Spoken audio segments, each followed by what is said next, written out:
Se acabó la espera.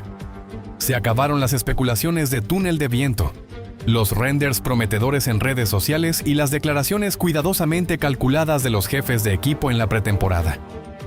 Cuando las luces rojas se apagaron en Albert Park, la Fórmula 1 puso todas las cartas sobre la mesa. Y lo que vimos no fue solo una carrera, fue una declaración de guerra técnica. Una que cambia todo lo que creíamos saber sobre el equilibrio de fuerzas en 2026. Hoy en El Paddock vamos a diseccionar todo, el abismo que se abrió en el pelotón, la física que destruyó a Ferrari desde adentro, la bomba de relojería que Toto Wolff tiene en su propio garaje, y la pregunta que nadie está haciendo con la seriedad que merece. ¿Ya está el campeonato 2026 encaminado hacia Mercedes antes de que termine el mes de marzo? Tamaño del problema, no puedes entender ninguna de las decisiones que se tomaron durante la carrera. Estás hablando de diferencias que rozarían el absurdo estadístico, y si miras hacia la parte trasera del grid, la tragedia era todavía más pronunciada. En esas mismas 8 vueltas, el último clasificado ya acumulaba 30 segundos de desventaja respecto al líder. En tiempo real, dependiendo de la velocidad, se ha creado una separación técnica entre las 4 grandes y el resto que no tiene precedentes en la historia moderna del deporte. Mercedes, Ferrari, McLaren y Red Bull están disputando un campeonato propio. Los demás equipos, por muy competentes que sean sus ingenieros y por muy talentosos que sean sus pilotos, han quedado reducidos a doblados de lujo durante la primera fase de los neumáticos. Parámetros.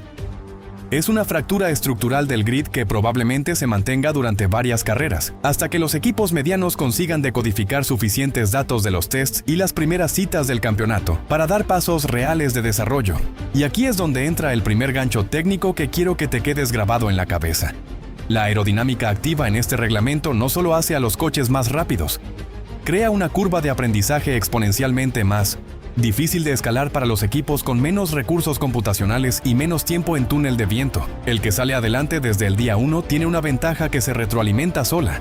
La categoría, con experiencia suficiente para liderar el desarrollo de un coche en un reglamento completamente nuevo, terminó la carrera por detrás de su compañero de equipo una vez más. No es la primera vez que este patrón se repite, y en la Fórmula 1 moderna, los patrones importan más que los incidentes aislados. Cuando llevas el salario de un piloto titular de primera línea y el resultado dice que el hombre del otro lado de tu garaje te está superando de forma sistemática, el mercado no tiene memoria selectiva. El mercado registra tendencias. Neumáticos. Una consistencia en las frenadas y una lectura táctica de la carrera que normalmente se asocia con pilotos en su tercera o cuarta temporada en la categoría, no con alguien disputando su primera carrera a este nivel, valioso que puede ofrecer. No importa cuántos años lleves en la categoría, no importa cuántas vueltas hayas hecho en el simulador. Lo que importa es quién consigue traducir más rápido la información del asfalto en tiempo por vuelta. Y Hadjar, en Australia, demostró que esa capacidad no tiene relación directa con los años de experiencia. Contratos. En la Fórmula 1 no existe el concepto de «todavía tengo tiempo». Existe el concepto de «¿qué me dices esta semana?». Y esta semana Lawson no dijo nada bueno. Análisis de este Gran Premio de Australia. Vamos a hablar de Mercedes, del W17 y de por qué lo que vimos en Albert Park no fue un accidente de circuito ni una anomalía estadística. Esto no es un detalle menor. En la Fórmula 1, la estabilidad del downforce en distintas condiciones es, junto con la eficiencia térmica del motor, el parámetro más difícil de conseguir en el diseño de un coche. Es fácil hacer un coche rápido en condiciones ideales. El desafío real es hacer un coche que siga siendo rápido cuando las condiciones se alejan de lo ideal. Últimos compuestos de carrera, los neumáticos duros, con considerablemente más vueltas encima que los de Ferrari.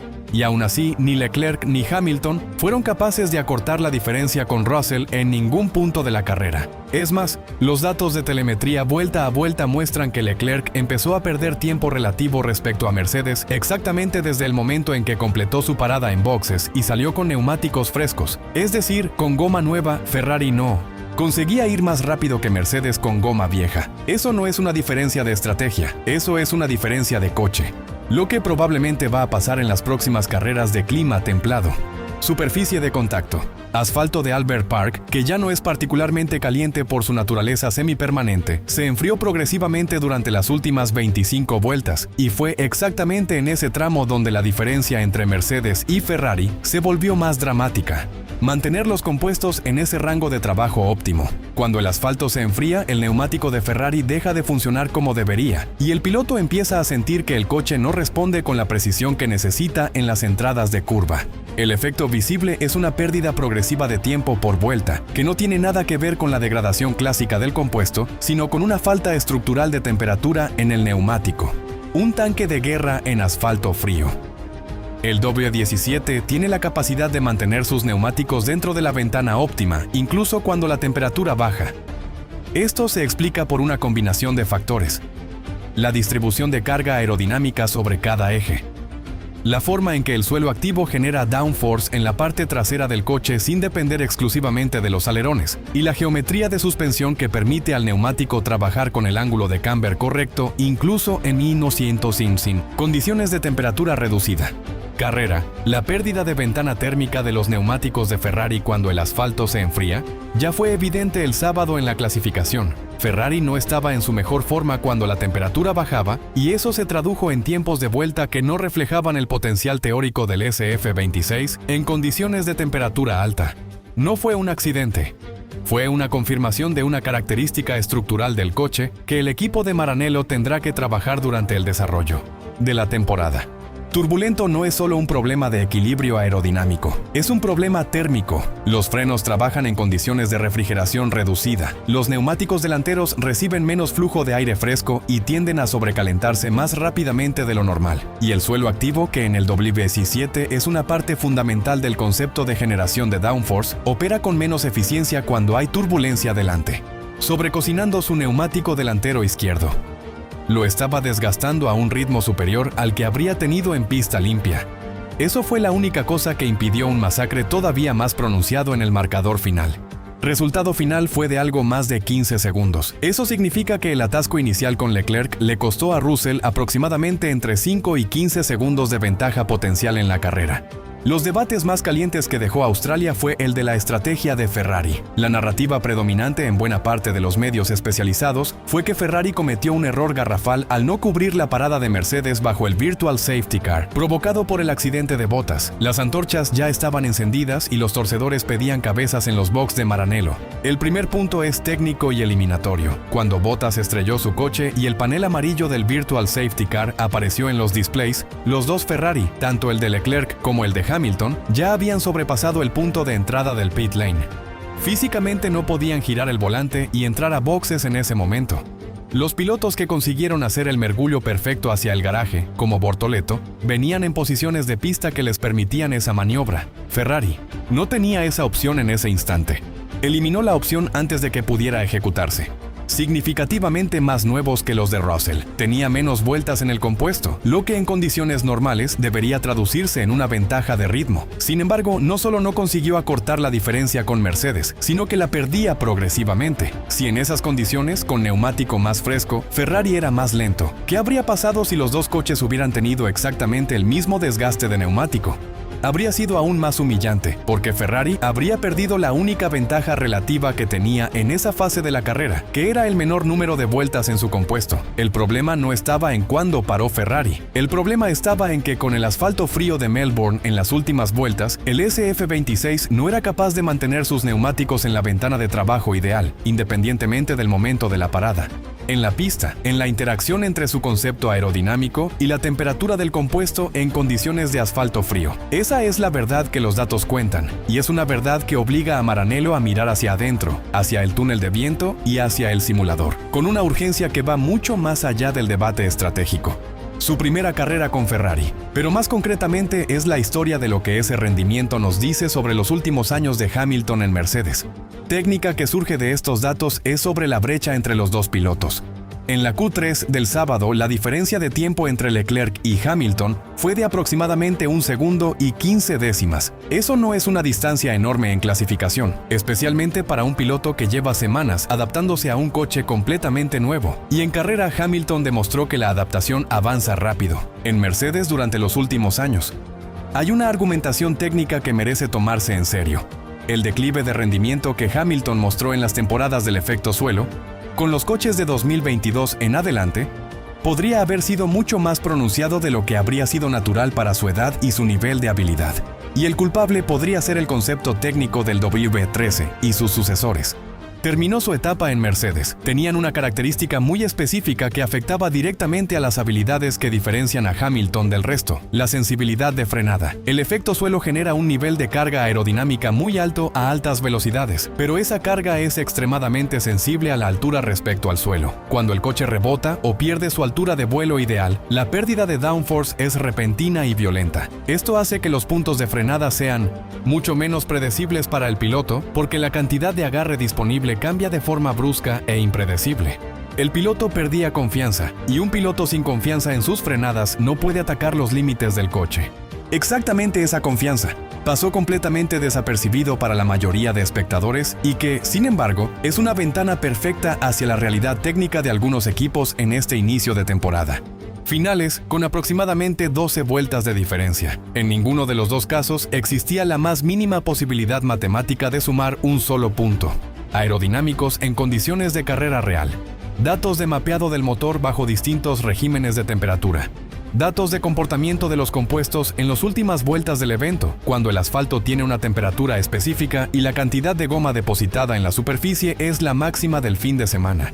Los simuladores dan mucha información, pero tienen limitaciones que solo el asfalto real bajo condiciones de carrera puede superar. Y en un reglamento completamente nuevo, donde el modelo aerodinámico que tienes en el ordenador todavía tiene enormes márgenes de incertidumbre respecto a la realidad. Cada vuelta en condiciones reales tiene un valor informacional que ninguna herramienta computacional puede replicar completamente.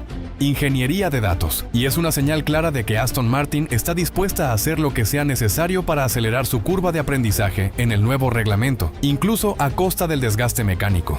Controlando al novato, pero que los datos del domingo pintan de una forma radicalmente diferente. Desastrosa. Antonelli cayó varios puestos en los primeros metros, lo que lo colocó en una posición de tráfico que complicaba enormemente cualquier estrategia posterior.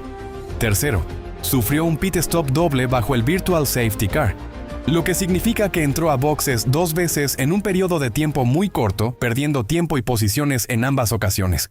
3 segundos de Russell, 3 segundos, en su primera carrera de Fórmula 1. Estabilice, la diferencia real de ritmo entre los dos pilotos de Mercedes podría ser mínima o directamente inexistente.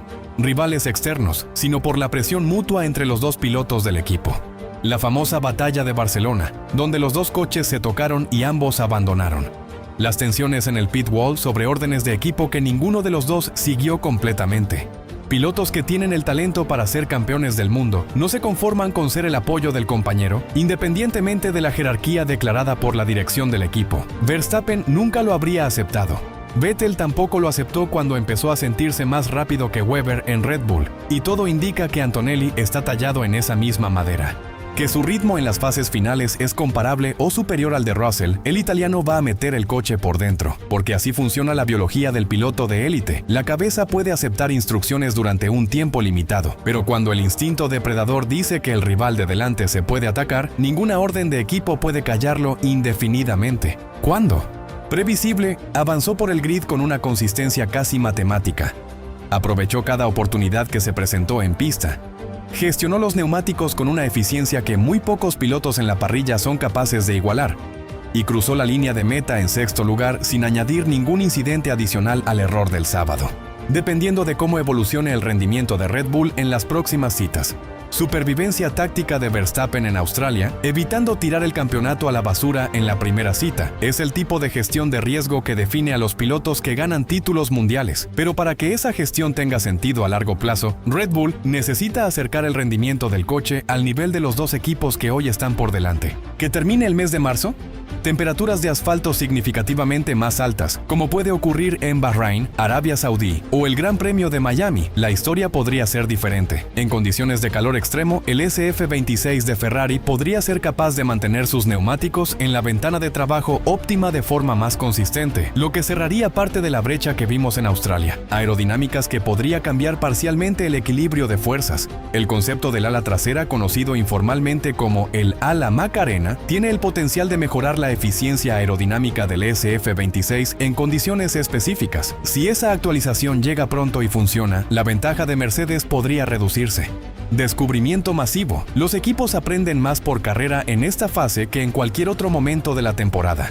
El equipo que antes comprenda los límites reales de su concepto aerodinámico, que antes entienda cómo interactúa su sistema de suelo activo con las condiciones de cada circuito, tendrá una ventaja de desarrollo que se acumulará carrera tras carrera, significativamente superior al de sus rivales. Eso sugiere que su ritmo de desarrollo podría ser también más eficiente en las primeras citas. Si eso es cierto, la ventaja que vimos en Albert Park no se reducirá, podría ampliarse. Deben ignorarse. En condiciones de temperatura de asfalto alta, el coche muestra un nivel de agarre mecánico que puede ser competitivo con el V17. La velocidad punta del Ferrari es sólida, y el concepto general del coche, incluyendo la gestión del motor híbrido y la integración del sistema de combustible sostenible que exige el nuevo reglamento, parece bien resuelto desde el punto de vista energético. Térmica de los neumáticos. El SF26 necesita más temperatura en el asfalto para mantener sus neumáticos en la ventana de trabajo óptima. Eso no es un problema de piloto, tampoco es un problema de estrategia, es un problema de concepto aerodinámico, y específicamente de cómo el suelo activo del Ferrari distribuye la carga aerodinámica en condiciones de baja temperatura.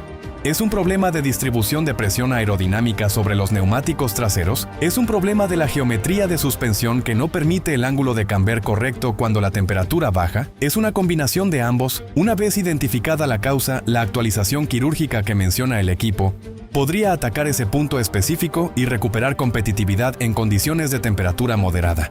Si la sensibilidad térmica del SF26 es una consecuencia directa de decisiones de diseño fundamentales, como la posición del centro de presión aerodinámica o la longitud del suelo activo, entonces la solución no será una actualización puntual, será una evolución mayor del concepto que podría tardar varias carreras en llegar a la pista.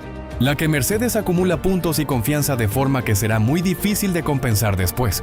¿Cualquier circuito con asfalto moderadamente frío? Si la respuesta es la segunda opción, el calendario de 2026 tiene suficientes carreras en climas templados como para que esa ventaja se acumule en puntos de forma decisiva. La ventaja acumulada de Mercedes podría ser matemáticamente irreversible. Park nos dicen que, de momento, Mercedes tiene la pluma en la mano, y lo que Russell escribió en ese asfalto frío fue solo el primer párrafo. Paddock, hay un equipo de personas que trabaja con pasión para traerte esto cada semana. Si quieres apoyar ese trabajo de forma completamente gratuita, ya sabes cómo. Nos vemos en la siguiente.